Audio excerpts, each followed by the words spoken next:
Black hole, अब ये नाम सुन के आप सभी के दिमाग में सबसे पहले एक ऐसे गोलाकार स्ट्रक्चर का पिक्चर सामने आता होगा जो कि अपने ग्रेविटेशनल फील्ड में आने वाले हर एक वस्तुओं को अपने अंदर समेट लेता है। लेकिन क्या कभी आपने सोचा है कि आखिर वो वस्तु यानी कि जो भी चीज उस ब्लैक होल में जाता है वो उसके बाद आखिर कहाँ चला जाता है? यानी कि ब्लैक होल के अंदर घुसने के बाद क्या वो किसी दूसरे यूनिवर्स यानी कि किसी दूसरे दुनिया में चला जाता है या उसके साथ कुछ और होता है? और आखिर क्या होगा जब हमारी धरती किसी ब्लैक होल के जपेट में आ जाए, यानी कि हमारी धरती लगातार किसी ब्लैक होल के अंदर जाने लगे? और क्या कहीं हम किसी ब्लैक होल के अंदर ही तो नहीं रहते हैं? सो आज के इस एपिसोड में मैं ऐसे ही अमेजिंग और इंटरेस्टिंग क्वेश्चन का आंसर लेके आया हूँ। सो वीडियो को लास्ट तक देखना और चैनल पे नए हो तो हमेशा की तरह सब्सक्राइब जरूर से कर देना।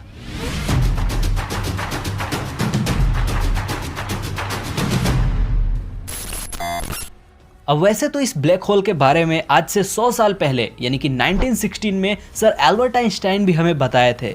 उस समय वो अपने जनरल रिलेटिविटी के कॉन्सेप्ट में एक ये कॉन्सेप्ट भी ऐड करते हैं कि हमारे इस यूनिवर्स में एक ऐसा ऑब्जेक्ट भी मौजूद है जिसके अंदर बहुत ज़्यादा ग्रेविटेशनल फोर्स भरा पड़ा है और उसके अंदर जाने वाला कोई भी वस्तु वापस से दोबारा बाहर नहीं आ सकता, चाहे वो लाइट ही क्यों ना हो। सो एल्बर्ट आइंस्टाइन के कॉन्सेप्ट देने के 55 साल बाद यानी कि 1971 में पहली बार ऑब्जर्वेटरी के माध्यम से एक ब्लैक होल हमारे यूनिवर्स में देखा जाता है जिसका नाम रखा जाता है सिग्नस X1।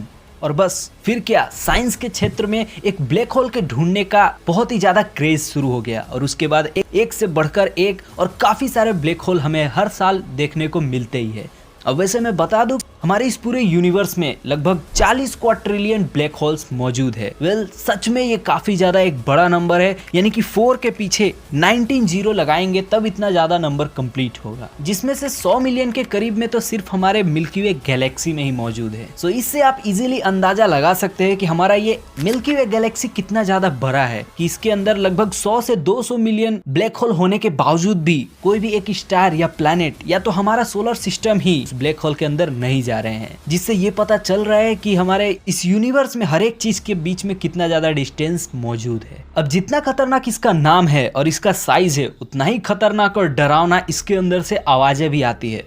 इसकी सबसे पहली आवाज रिकॉर्ड की गई थी 2022 में, जिसका साउंड इतना ज्यादा लाउड था कि उसे ह्यूमंस को सुनने लायक बनाने के लिए काफी ज्यादा कम करना पड़ा और वो साउंड कुछ ये है।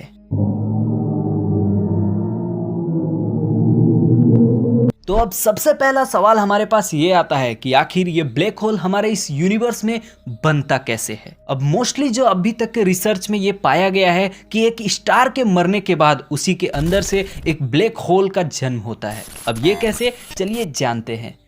जब किसी भी स्टार का समय समाप्त हो जाता है तब वो अपने अंदर ही काफी ज्यादा कोलैप्स होने लगता है और समिटते समिटते इतना ज्यादा डेंस हो जाता है कि वो अचानक से एक सुपरनोवा ब्लास्ट के साथ, और वहीं से जन्म होता है इस यूनिवर्स के एक नए ब्लैक होल की। अब इन ब्लैक होल्स में भी 4 टाइप के ब्लैक होल्स मौजूद है। पहला है स्टेलर, जो कि पैदा होता है जैसा कि मैंने बताया कोई भी स्टार के अंदर ग्रेविटेशनल कोलैप्स होने के कारण। दूसरा है इंटरमीडिएट, जिसका मास 1000 सन से लेकर 1,00,000 सन के मास जितना हो सकता है। तीसरा है सुपर मैसिव ब्लैक होल। अब इसके बारे में माना जाता है कि ये ब्लैक होल काफी ज्यादा मैसिव और इसके अंदर इतना ज्यादा ग्रेविटेशनल फील्ड होता है कि ये आसानी से पूरी की पूरी सोलर सिस्टम को ही निगल सकते हैं। ऐसा भी माना जाता है कि ऐसे ब्लैक होल हर एक गैलेक्सी के सेंटर में मौजूद होते हैं। अब इसके बारे में पक्का सबूत तो नहीं है, लेकिन ऐसा एक अजम्पशन है कि ऐसे ब्लैक होल हर एक गैलेक्सी, इवन हमारे मिल्की वे गैलेक्सी के सेंटर में भी मौजूद है। अब इससे एक बात तो अच्छी तरीके से क्लियर हो गया कि हम अर्थ पे रहते हैं और हम किसी ब्लैक होल के अंदर मौजूद नहीं हैं, बल्कि इस मिल्की वे के सेंटर में शायद एक ब्लैक होल मौजूद हो सकता है। चौथा है मिनिएचर। अब इसके नाम से ही आप लोग समझ रहे होंगे कि काफी ज्यादा माइक्रो लेवल पे बनने वाला है ये ब्लैक होल।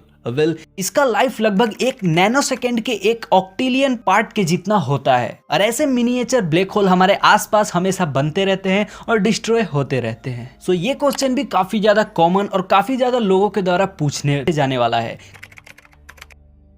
कि आखिर ब्लैक होल के अंदर मौजूद क्या है और क्या होता है जब कोई भी वस्तु ब्लैक होल के अंदर चला जाता है। तो चलिए फटाफट से इसका भी आंसर जान लेते हैं। अगर मैं एक वर्ड में बोलूं तो नथिंग, यानी कि इस ब्लैक होल में ऐसा कुछ भी चीज मौजूद ही नहीं होता है, यानी कि इस ब्लैक होल में सिर्फ ब्लैक के सिवा नथिंग एनी एल्स। तो अब आप लोग के मन में सवाल आता होगा कि भाई जब ब्लैक होल किसी भी चीज को अपने अंदर लेता है सो वो तो उसके अंदर ही रहने चाहिए। तो मैं बता दूं कि ब्लैक होल के अंदर इतना ज्यादा ग्रेविटेशनल फील्ड होता है जिसके वजह से वो वस्तु अपने अंदर ही कोलैप्स होके इतना ज्यादा छोटा बन जाता है कि वो ना के बराबर कहने लायक भी नहीं बचता है, यानी कि यूं कहें कि वो बिल्कुल क्वांटम लेवल पर चला जाता है। अब इसी के रिलेटेड एक ऐसा और भी क्वेश्चन है कि आखिर ये ब्लैक होल के बाहर यानी कि ये जो लाइटिंग पार्ट दिखता है हमें ब्लैक होल के बाउंड्री में, वो आखिर क्या है। तो मैं बता दूं कि ये पार्ट को इवेंट होराइजन के नाम से जानते हैं, यानी कि एक ऐसा बाउंड्री है जिसके आगे कोई भी चला गया सो वो नहीं बच सकता इस ब्लैक होल से, और इससे पीछे है तो आसानी से बच जाता है।